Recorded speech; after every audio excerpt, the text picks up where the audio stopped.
doonta waxaan soo raacnay habeen madow anagoo badan gabaraa xitaa gaariga ka dhacday. Gaariga la raacayo waa gaari weyn oo loogu talagalay 100 qof camal ama 150 qof u qaada.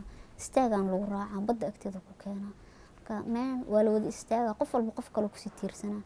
Birta inay fakatay gabar dhacday iyo wiilal badan cadaateen. Hashi gabaraa naga geeriyootay. Wiilal badan jajabaa soo gaaray. Gabadha lugta gaariga shiiday. Sidoo ku dhimatay. Wallaahi 2 maalin camal ama badda ku soo jirnay. Kadib markaas markab aragnay. Markabkii xoogaa inuu na badbaadiyo wuu diido markab kale oo nala sugahay. Aniga teen dhexda ka jabsaneed alwaaxa biyaha ka dhuminayeen. Kuwan kalena geesi ka duleeshantay way aari bixi. Ka waxna ma isku tari karno. Farxad wallaahi waa faraxnay marka markabkan korka arag Talyaaniga si fiican noo soo dhaweeyay.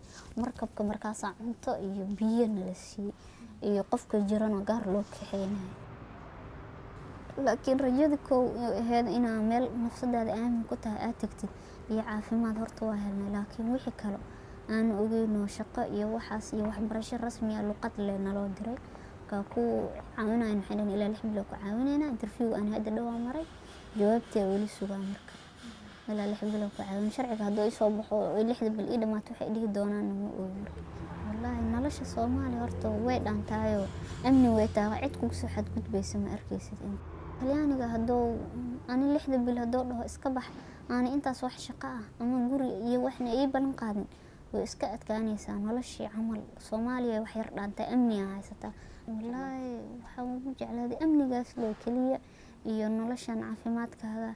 Inkastoo haddana qof dhameystiran ahayn hooyo male aabbo male malaal male qof kaligeed meel iska seexanaya tahay cid ku caawinaysana ay jirin. Marka caafimaadka iyo amnigaas bas inta dhib soo martay intaas leeyahay.